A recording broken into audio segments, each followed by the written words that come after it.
Good morning, my fellow brothers and sisters. Today is another beautiful morning, and let us start off today with God's Word instead of diving into the financial markets first. So, the verse of the day is from Psalm 30, verse 5. For it says, "For his anger lasts only a moment, but his favor lasts a lifetime. Weeping may stay for the night, but rejoicing comes in the morning." Now, I don't know how many of you have experienced grief and loss, but it's never a fun thing. In fact, not only does it affect you, it affects the people around you as well, your family and friends. Recently, our church has been really going through a spiritual attack where we're trying to go towards a new direction of relocating a church. We're trying to grow, but we can just feel Satan's attack upon us. Whether it's be the elders or deacons with their families getting sick, some of them getting cancer, with their parents going into ICU, and on top of that, one of our elders in the past just passed away yesterday morning. This is a period of grief and sadness for all of us. But this Bible verse reminds us that during our time of earth, we will experience grief, we will experience sadness, and that is the undeniable truth. But we have to think to ourselves, where is the blessing in all of this? Because the grief itself and the death itself isn't a blessing.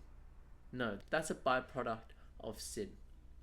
Instead, the blessing that we have is to have Jesus by our side. Jesus giving us that supernatural peace within our hearts.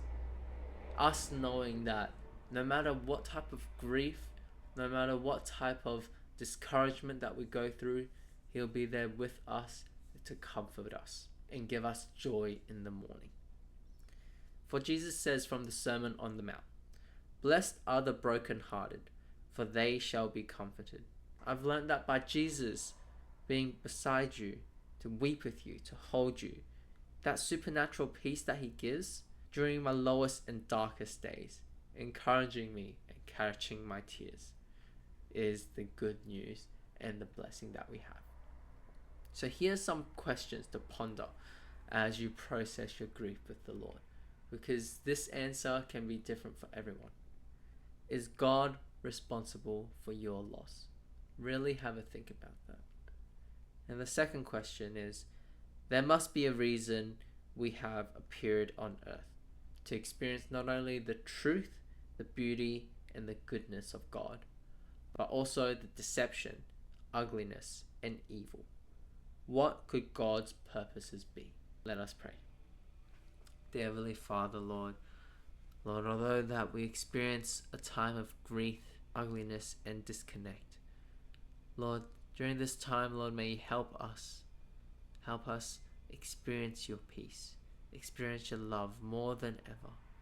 That although we walk through the shadow of the valley of death, we shall not fear no evil, for we know that your presence is with us.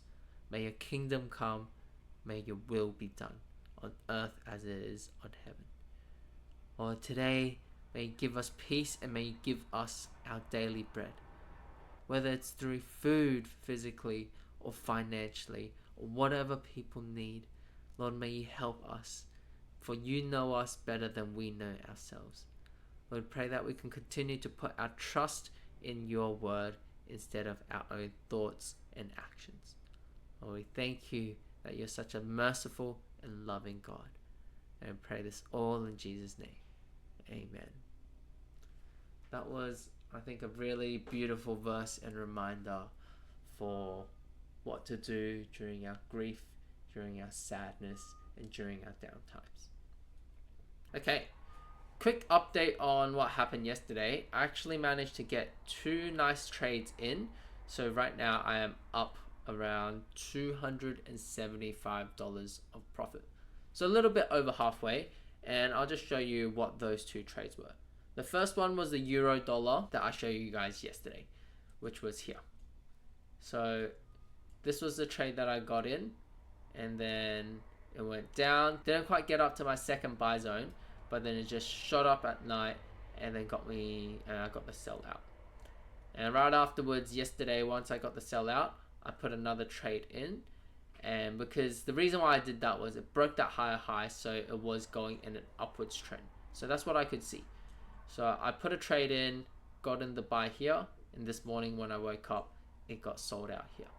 So it is looking still pretty strong up to the upside. So I'm going to take this trade, and I thought I'd just do it in real time with you guys. So I'll delete the previous ones, and I will put a Fibonacci from, that looks good. I could either put it at this point, or I could put it down at this point. Now I'll probably be a little bit more happy to put it at this point just because the range is a bit bigger, gives it a little bit more leeway to go up and down. So once I put the Fibonacci in, I'm gonna bring up my Excel sheet. Alright, and then I put my limit orders in. So the limit, the first buy is here. So it'll be 1.14986. Take profit will be the green part here. 1.15469. Stop loss always at the bottom, the red one. 1.14493. Now that's for longs. Okay. Limit 1 order, which is the first buy order here, will be here. 1.14812.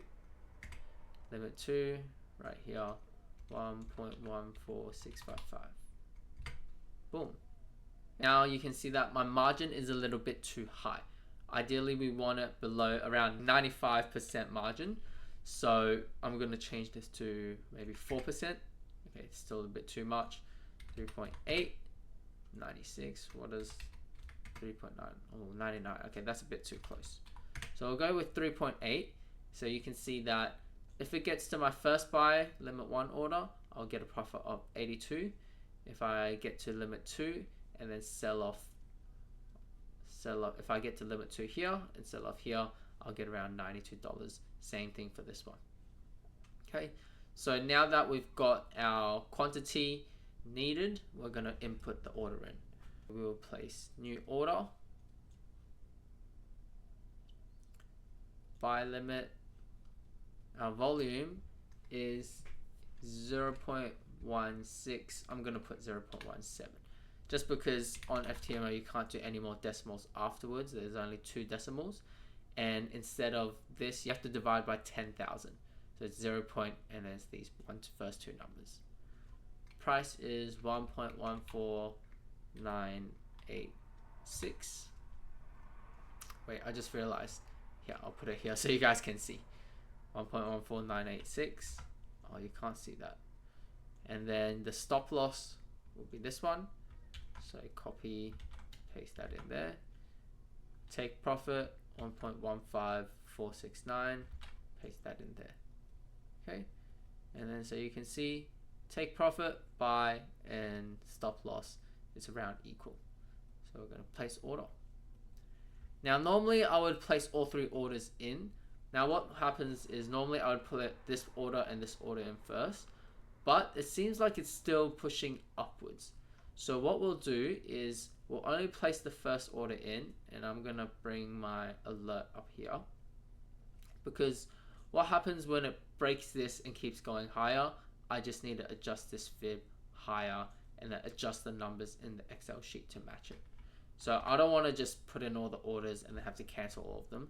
So put in the first order and then wait. Once I get the first order in, then I'm going to put the second and third.